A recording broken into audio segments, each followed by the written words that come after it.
Hallo und herzlich willkommen zurück auf meinem Kanal Koma Art. Ich bin Markus Köttermann und heute geht es darum, dass ich einen Versuch machen möchte und am Ende gucken möchte, wo ich rauskomme. Dies hier ist das Ergebnis vom ersten Video. Und zwar möchte ich eine Szene aus Avatar mit den mir zurzeit möglichen Gegebenheiten, also was ich so kann, erstellen. Und zwar handelt es sich da um eine Szene, wo eine Person durch ein Hologrammbild, Hologrammvideo geht und sich das dabei verzerrt und das dementsprechend dann auf dem Boden auch noch ein Hologramm ist von der Umgebung und wo er dann auch durchgeht und wo sich das ein bisschen verzerrt und bearbeitet und dann im Grunde drei Personen da stehen, einen kleinen Raum dazu mache und dann am Ende mal gucken, wie es dann aussieht. Wie gesagt, das wird das erste Video. Ich habe das jetzt quasi schon vorgedreht und das ist im Grunde dann das Endergebnis und dann ist im Grunde, wenn dann die Person da durch das Bild geht, machen wir mal eben G und dann tut sich das dementsprechend hier mit verändern, dass dann halt eben so Schlieren drin sind, wo man dann durchgeht. Das heißt hier so rechts und links ein bisschen Schlieren dran lang und nach oben, dass das so ein bisschen ausläuft.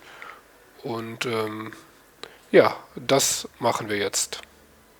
Als erstes fangen wir dann mal mit der Bildschirmanimation an für den schwebenden Bildschirm oder für die Projektion. Dafür entfernen wir erstmal das beide. Die Kamera können wir lassen für später. Und dann machen wir eine neue Kollektion auf. Die nennen wir jetzt Screen für Bildschirm. Und dann gucken wir, dass wir in der Kollektion sind. Shift A, dann Image, Mesh Plane. Und da können wir jetzt uns Bilder aussuchen oder Videos und ja, ich suche dann ein Video raus, was ich mir bei YouTube runtergeladen habe. Und zwar ist das Werbevideo oder der Trailer für Avatar.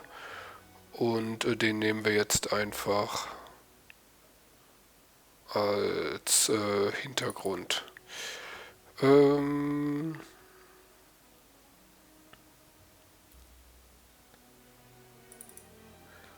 so, Blender, dann Clip und dann haben wir hier den Clip und dann gehen wir auf Import und dann haben wir hier unsere Plane und da können wir jetzt, wenn wir auf World gehen, und jetzt müssen wir Folgendes machen, wir müssen den Clip einmal öffnen oder vielmehr müssen wir den Clip einmal gucken in den Eigenschaften, Details und dann, wo war's?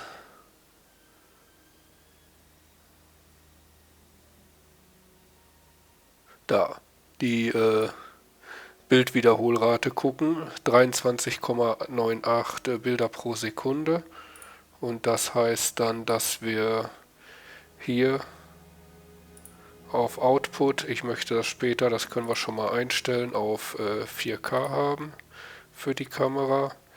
Und dann müssen wir hier auf 23,98 stellen. Dann passt die Bildwiederholrate mit unseren Frames. Dann können wir auf die Timeline gehen. Und wenn wir jetzt den abspielen, kommt hier unser Video.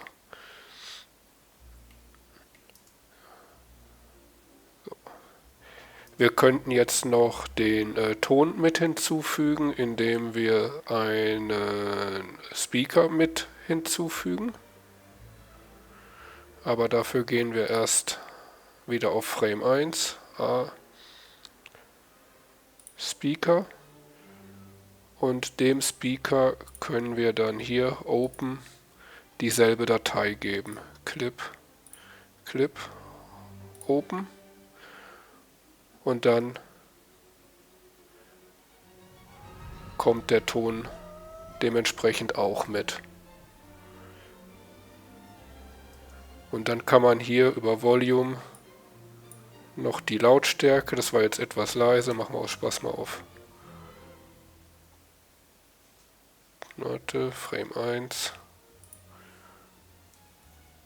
2, geht nicht lauter als 1. Auf jeden Fall hat man so dann auch den Ton mit dabei. Den möchte ich aber in diesem Fall nicht haben, also entferne ich den. Delete. Was ich möchte, ist auf jeden Fall jetzt ein HDRI als Hintergrund. Open. Da hatte ich schon eins runtergeladen. Ich packe euch das dann in die Videobeschreibung. Und zwar war das Empty Playroom. Das nehme ich jetzt mal öffnen und dann sage ich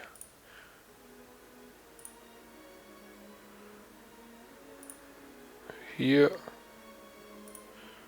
Transparent, dass ich nur die Beleuchtung mitnehme. Und dann hat man jetzt ja gesehen, na, jetzt ist das Bild schon etwas besser. Möchte ich bei Color Management auf Filmic gehen und dann auf High Contrast. So, damit haben wir das Bild nochmal wieder ein bisschen schöner.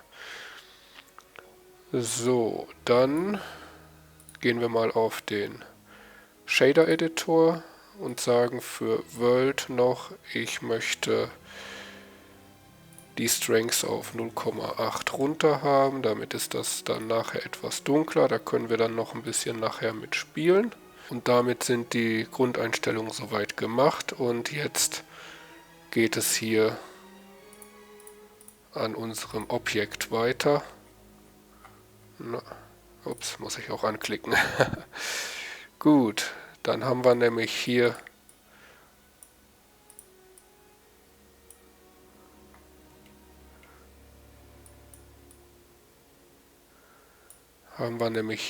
unseren Videoeingang, der geht auf die Base Color und aufs Alpha.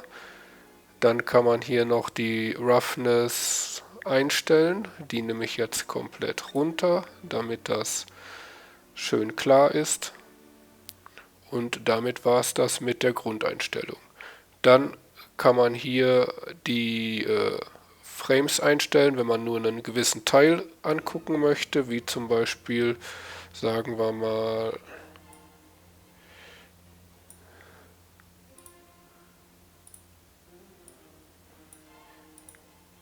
ich möchte erst ab Frame 30, dann kann man hier sagen 30 und dann ist erst nichts und ab 30 sollte dann eigentlich was kommen. Und den Maximalframe machen wir mal auf 180, dann wäre das bei Frame 180 normalerweise zu Ende. 180.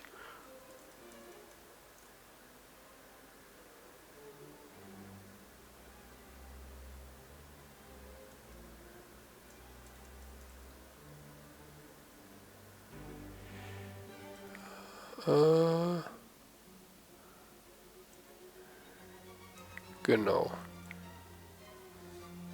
Dann fängt es ab Frame 30 erst an.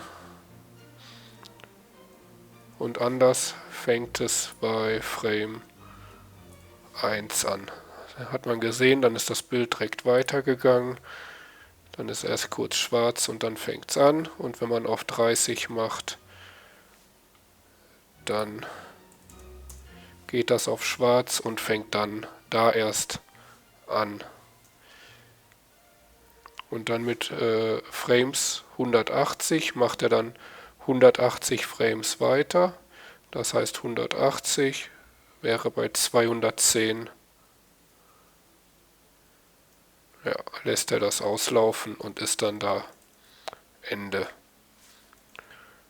Genau, dann hat man nur so einen ersten Teil davon und fertig. Das kann man einstellen, wie man es theoretisch möchte. Und ja, jetzt kann man noch dazu packen, wenn man das noch etwas anpassen möchte, eine Use Saturation Value.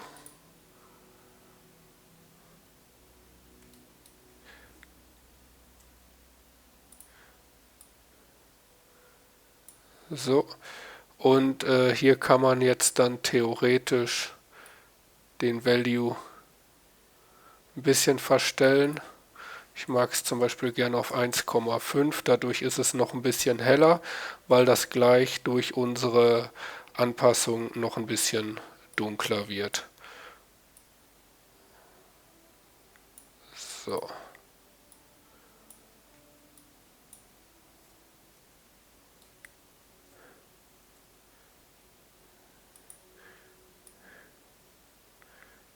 So.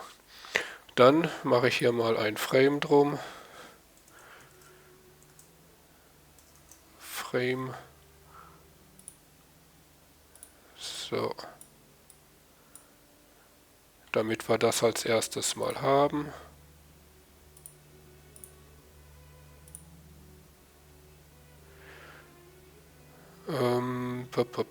Den nennen wir mal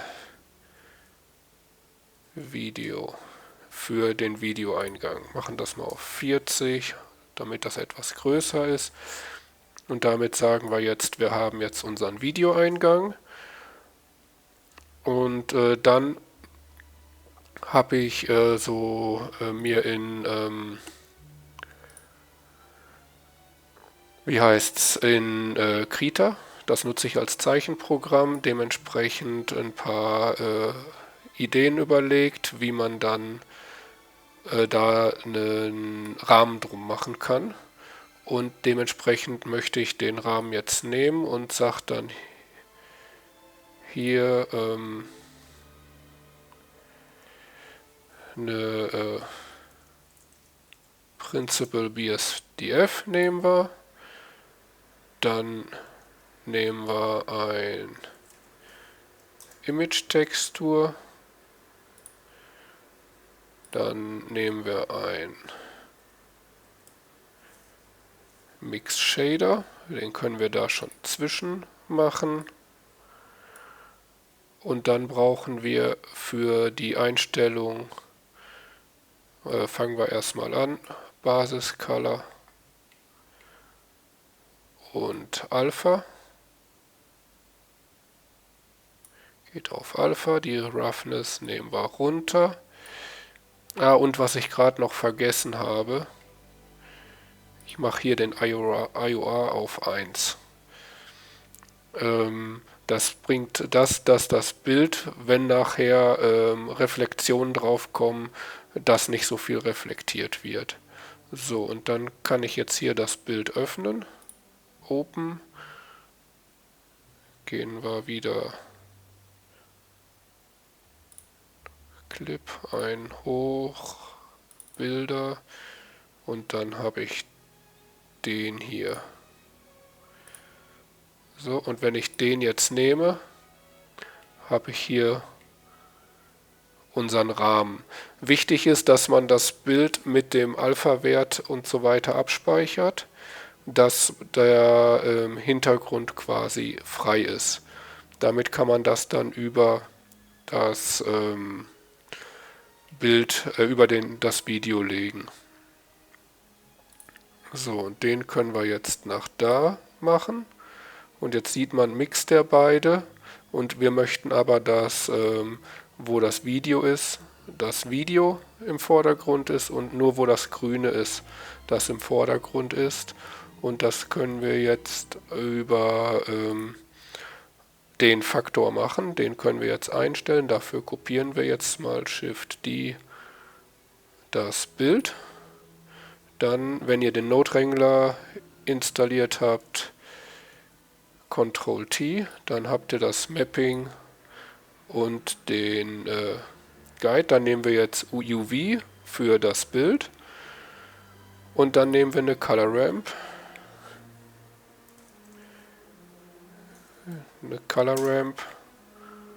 Um das Ganze noch ein bisschen anzupassen. So.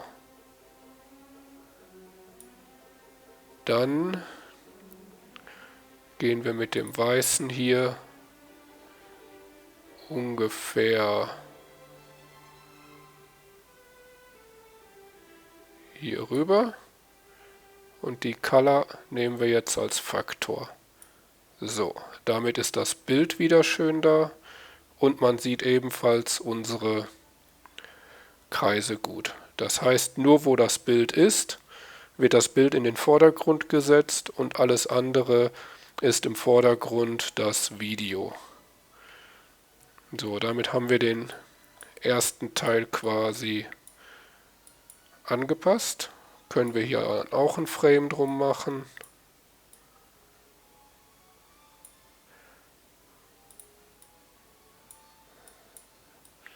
So.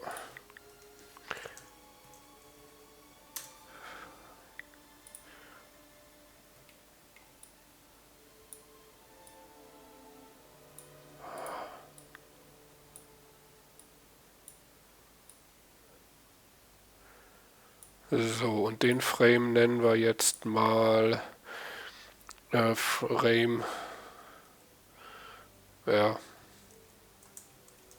Frame Around, also für Kasten rundherum. Und den machen wir dann auch auf 40, dass wir das schön sehen.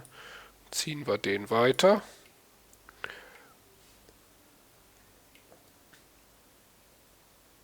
Jetzt möchte ich da unten, deswegen habe ich den Kreis gelassen, da habe ich ein Bild mir überlegt, was ich reinmachen wollte.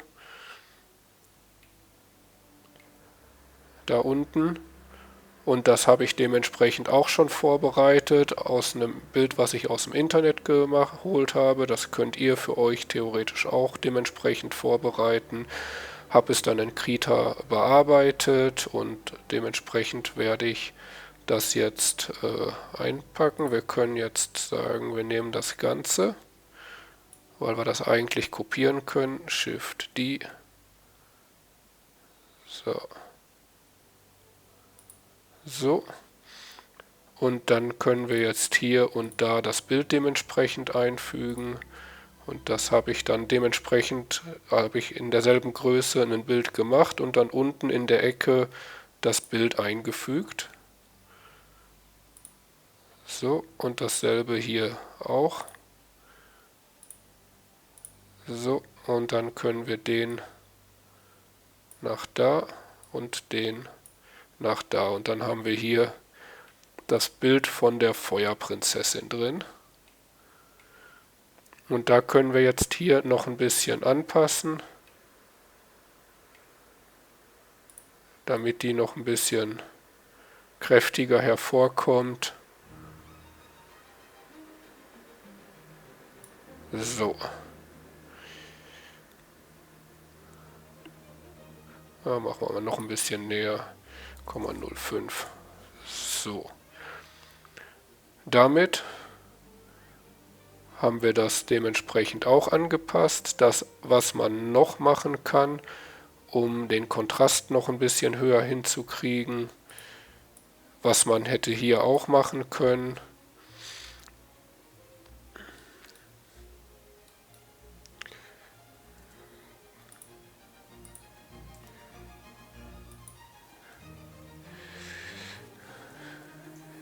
Können wir da wieder auch eine Use Situation reinpacken und setzen den auf 2 und damit sieht man schon den Unterschied. 1, 2, damit ist es deutlich angenehmer und heller. Gut. Nächsten Teil erledigt. Wie gesagt, das ist im Hintergrund viel Bastelarbeit gewesen, Vorbereitung. Das müsstet ihr für euch gucken, wie ihr das machen möchtet, wenn ihr das nachmacht und dementsprechend gucken. Ja, genau. Und jetzt möchte ich, weil im Avatar hat man das schon ein bisschen durch das Bild gesehen und es ist ja mehr oder weniger ein Hologramm und kein festes Bild, möchte ich, dass das ein bisschen transparent ist. Sagen wir mal, ich gehe mal eben da drauf, Shift A und füge Mesh einen Zylinder ein. Sagen wir mal, wir machen den Radius auf 0,25 und die Länge mal auf 1. So. Und wenn man den jetzt, sag ich mal, GY, GZ dahinter hat, sieht man den jetzt nicht. Und dafür möchte ich jetzt dementsprechend das Ganze ein bisschen transparent machen. Dafür nehmen wir wieder einen Mix Shader. Ups, das ist der verkehrte. Mix Shader. Dann nehmen wir die Transparent BSDF, nicht zu verwechseln mit der Translucent BSDF.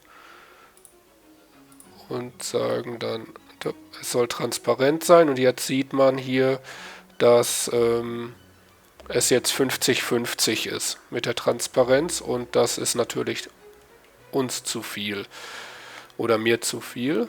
Und dafür machen wir jetzt eine Color Ramp.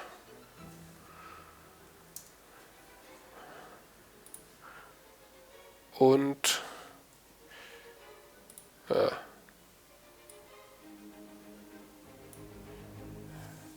entfernen und so.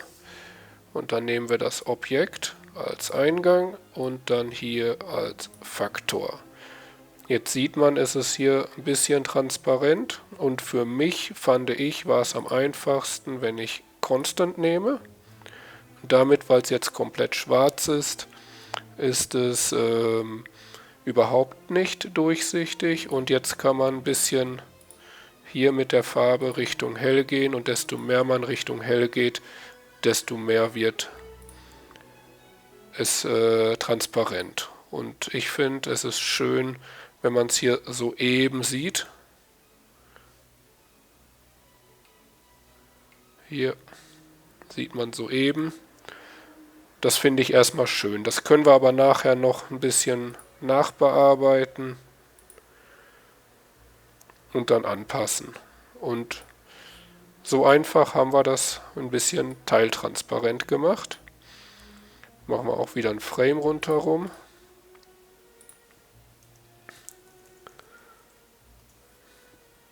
Frame.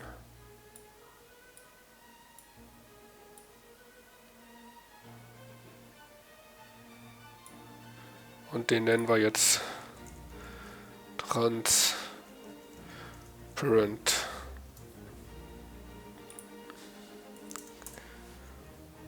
So. Jetzt kommt es zu, fand ich für mich, die größte Herausforderung. Und zwar möchte ich jetzt, wenn das Objekt hier, machen wir mal eben GY, hier reinfährt, dass das hier rundherum verkrisselt. dass man das quasi sieht, dass das durch ein Hologramm geht, dass das dann verkrisselt. Und das ist für mich mehr oder weniger die schwerste Herausforderung gewesen, das einigermaßen schön hinzubekommen. Und ja, dafür fangen wir mal an und nehmen eine Wave-Textur.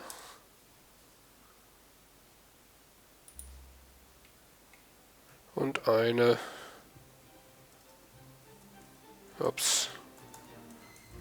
Noise-Textur. So, und dann brauchen wir jeweils noch eine Color Ramp.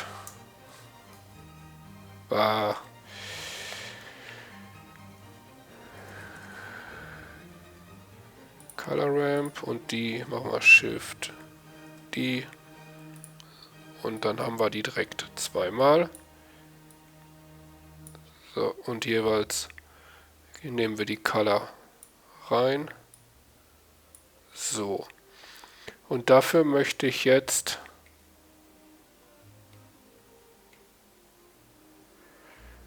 gehen wir erstmal hier drauf. Mit der Wave machen wir jetzt hier quasi die Linien. Und ich möchte das schön klein haben. Deswegen sagen wir mal,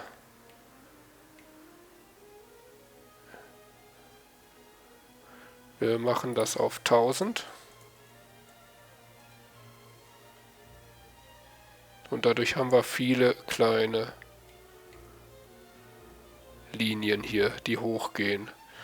Wir müssen das Bild nachher größer machen und deswegen mache ich es auf die Werte schon.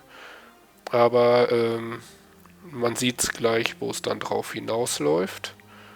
Dann möchte ich oder machen wir erstmal 100, um es einfacher zu machen, damit man es besser sieht. Eine Distortion möchte ich haben von 5,1. Dann Detail gehen wir hoch bis auf Max. Dann den lassen wir auf 1, den auf 0,5, den auf 0. Damit haben wir hier die Distortion. Dann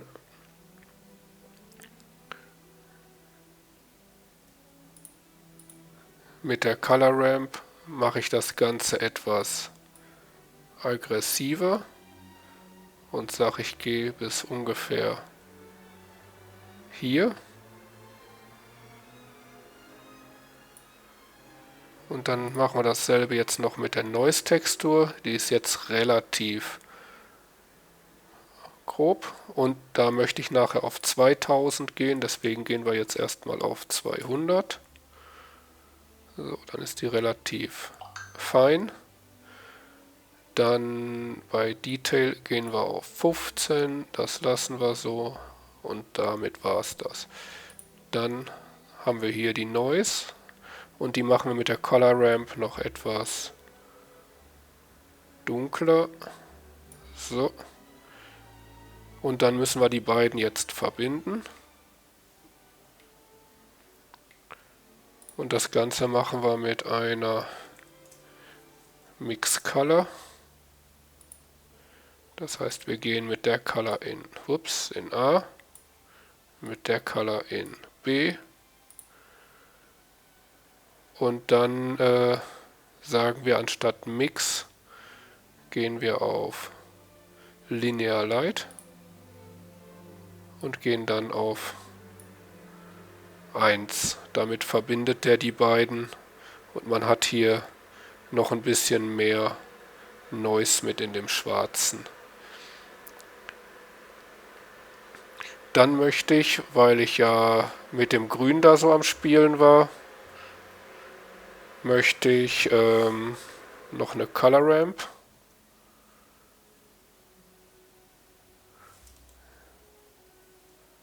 Eine Color Ramp. Und dann nehmen wir hier die Farbe 24FF30FF.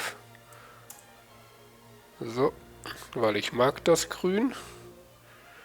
Und dann können wir hier den schwarzen ein bisschen minimal hochziehen. Sagen wir so dahin. Und den grünen ziehen wir mal ungefähr dahin. Dann haben wir hier unser schönes Grün. Dann ist es das noch nicht ganz. Wir brauchen noch eine Principal BSDF. So, dann gehen wir mit der Color auch noch auf Emission. So, damit ist die etwas und mit dem Alpha gehen wir noch auf Alpha. Ups, ja genau, Alpha auf Alpha. Das Roughness können wir ruhig anlassen. IOA, alles lassen wir so. Wenn man jetzt hier, könnte man noch Strengths, damit kann man das noch ein bisschen mehr zum Glühen bringen.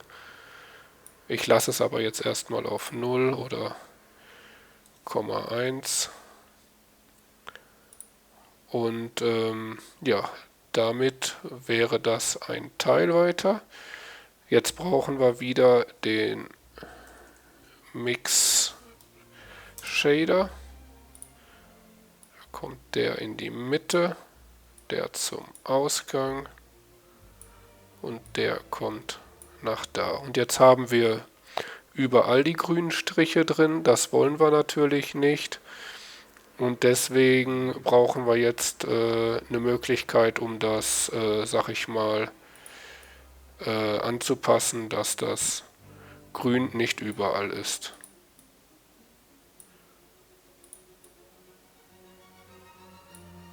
So, das heißt, wir müssen hier oben wieder auf den Faktor. Dafür nehmen wir eine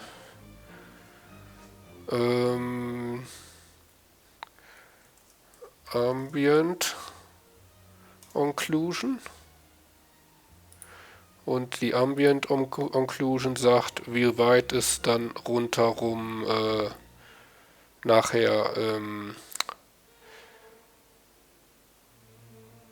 wie heißt es, bemarkert ist. Und die Distance machen wir auf 0,05 und wir lassen es auf 16. Und dann machen wir Fern Mapping runter auf Normal. Und jetzt sieht man hier schon, und jetzt muss man, damit man das auf der anderen Seite auch sieht, Inside nehmen. So, 16. Dann kommen die beiden Werte auf 001. Und den machen wir auf 40.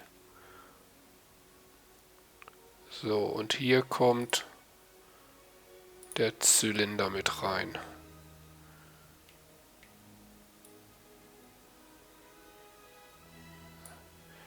So, dann brauchen wir eine Color Ramp.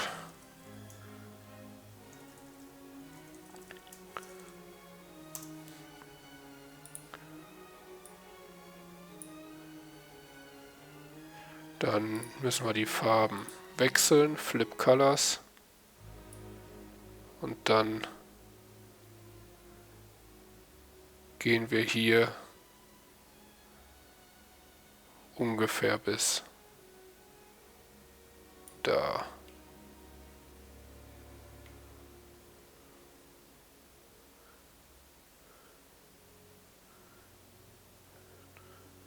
Und wenn wir das jetzt als Faktor nehmen, dann sieht man jetzt hier rundherum das Grün.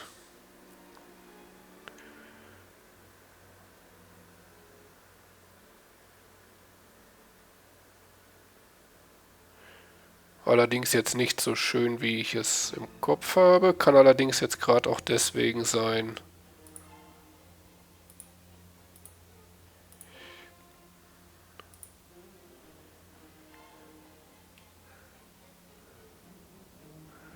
Ja, kann allerdings auch gerade deswegen sein, weil die Größe nicht ganz passt, weil ich das auf größer gemacht hatte. Aber das sehen wir nachher. Auf jeden Fall mit dem Value hier und mit dem Value kann man noch ein bisschen die Größe unterscheiden. Deswegen nehmen wir die beiden und machen das Ganze noch einmal. Dann eine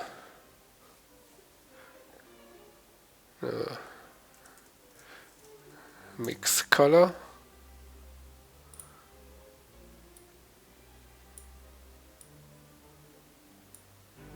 So. Und den hier machen wir jetzt auf 0,3. Da sieht man, ist das schon deutlich mehr. Und dann auf 32.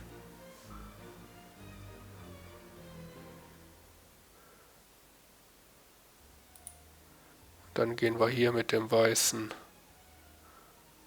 zurück, ungefähr sagen wir da mal. Mit dem Schwarzen kann man das dann hier noch ein bisschen angleichen. So.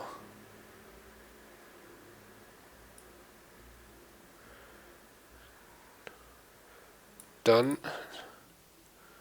nehme ich noch eine Wave-Textur.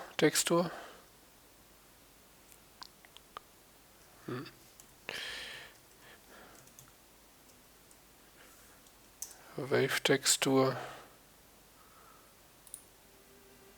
Color als Indikator. Da gehe ich jetzt mal auf 8.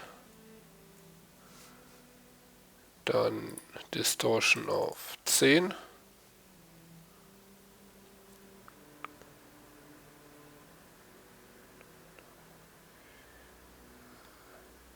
Den gehen wir auf 0.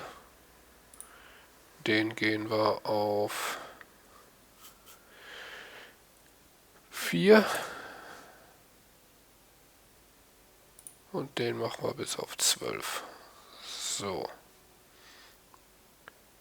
Und damit haben wir das. Jetzt mache ich allerdings das Bild einmal doppelt so groß. Ich mache mal eben mit Ender Side Panel auf.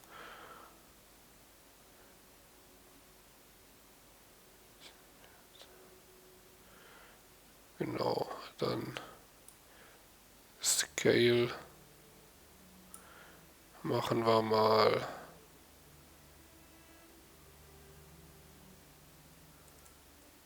zweimal. Dann machen wir das Ganze GZ, weil wir ja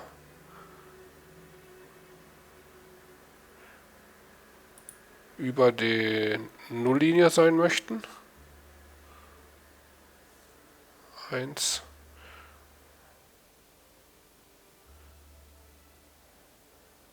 So, und dann machen wir mal eben den hier auch, GZ.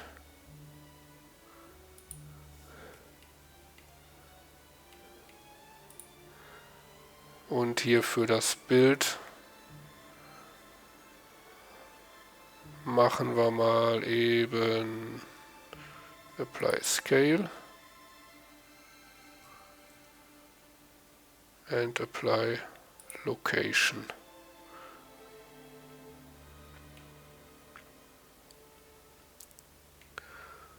So, jetzt habe ich noch einen kleinen Fehler da drin.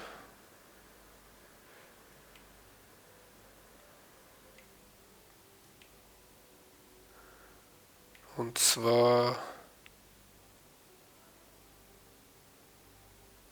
XYZ. Z sollte normalerweise nach oben sein. X ist 90.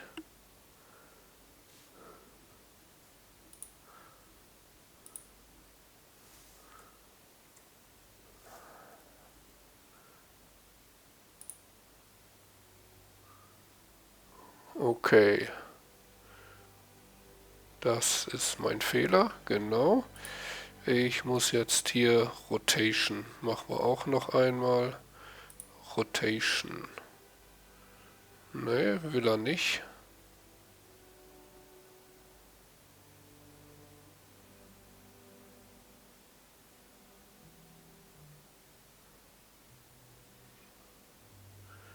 Also Z und Y sind vertauscht. Jetzt im Gegensatz zu meinem, dann machen wir da 40 und da 0,001. 40.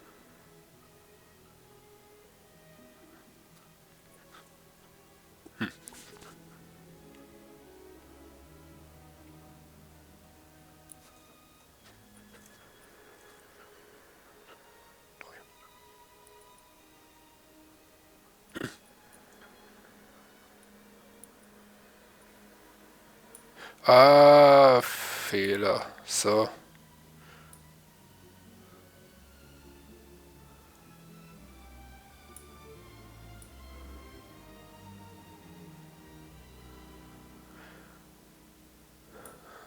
So, und dann machen wir da nochmal 40. Da.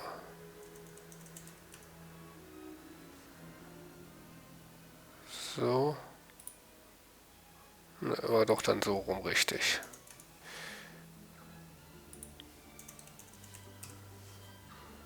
So, das ist es, das ist halt eben, dass es an den Seiten etwas schmaler ist und nach oben sollte es etwas mehr sein.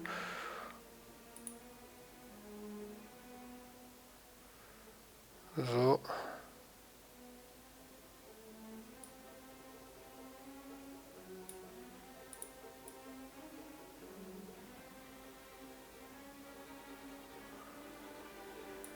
Ja, das ist schon besser.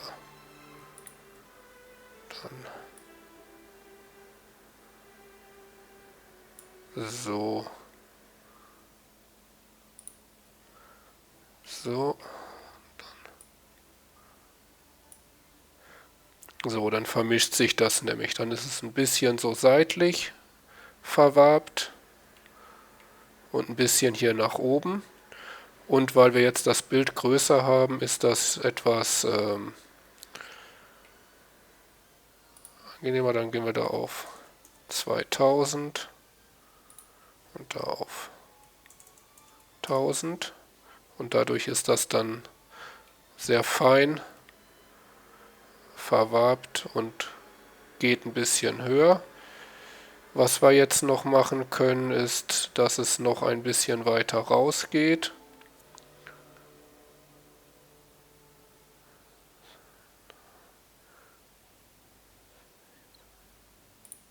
Mit Inside, genau. So. So. Das ist jetzt doch ein bisschen viel, also gehen wir wieder zurück. So. So. Und den gehen wir mal nach da.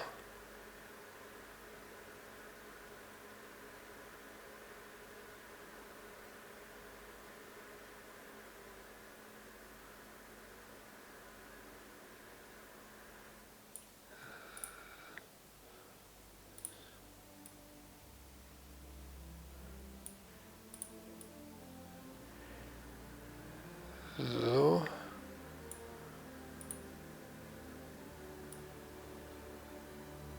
Na.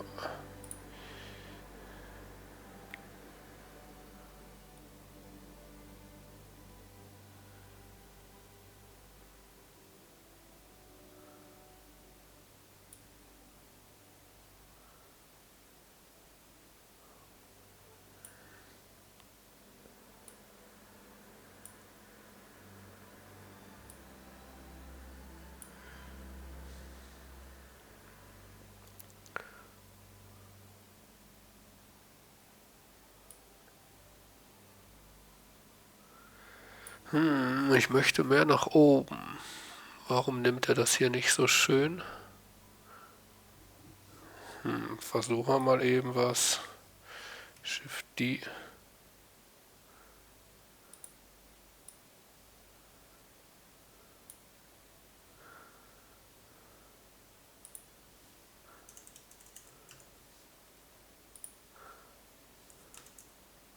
So ist das schöner.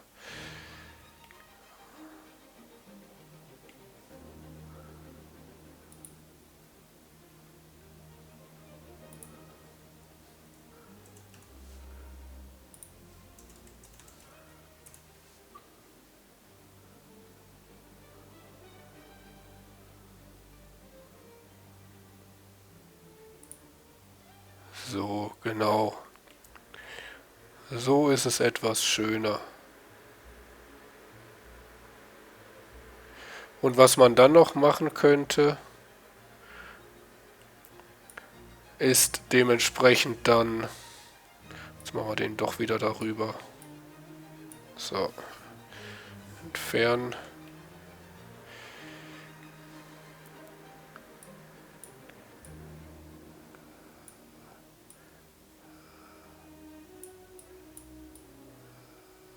So.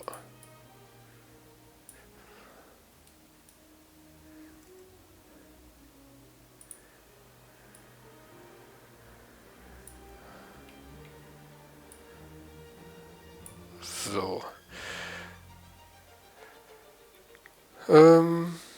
Genau, was man jetzt noch machen kann, ist dann, dass man nachher die Distortion ein bisschen bewegt oder hier den Phase Off, dass es sich dann anfühlt, als ob dann beim Durchgehen sich was bewegt. Also genau dann, wenn dann das Objekt da durchgeht.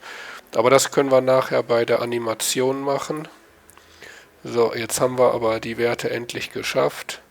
Waren ein, zwei Fehler meinerseits jetzt drin. Hauptfehler, dass ich aufs UV gegangen bin, vergessen aufs Objekt rüber. Und hier muss im Grunde der Zylinder gar nicht drin stehen. Aber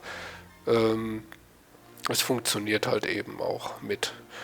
Und damit hat man dann hier einmal einen etwas stärkeren und einmal einen etwas schwächeren Teil, wo dann dementsprechend das ganze Bild verzerrt.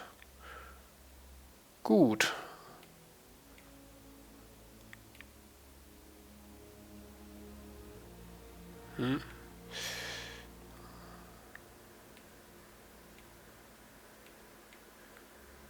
So.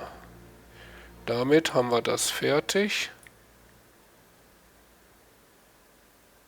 Und ich mache auch ein Frame drüber.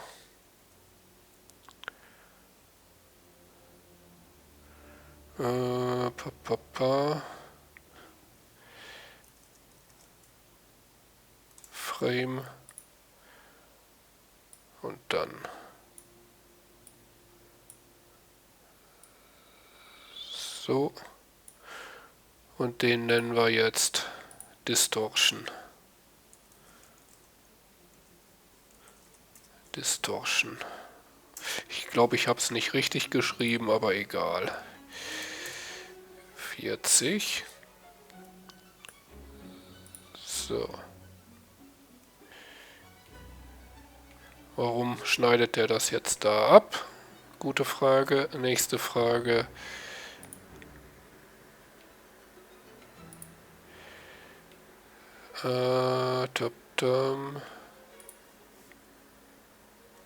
Okay, es hängt mit der Transparenz zusammen.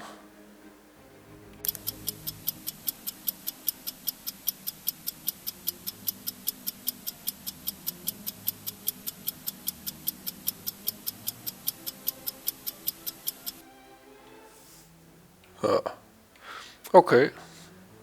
Wunderlich, aber okay. Ich habe die Objektnode weggenommen und es funktioniert. Wenn mir das einer erklären kann, gerne erklären.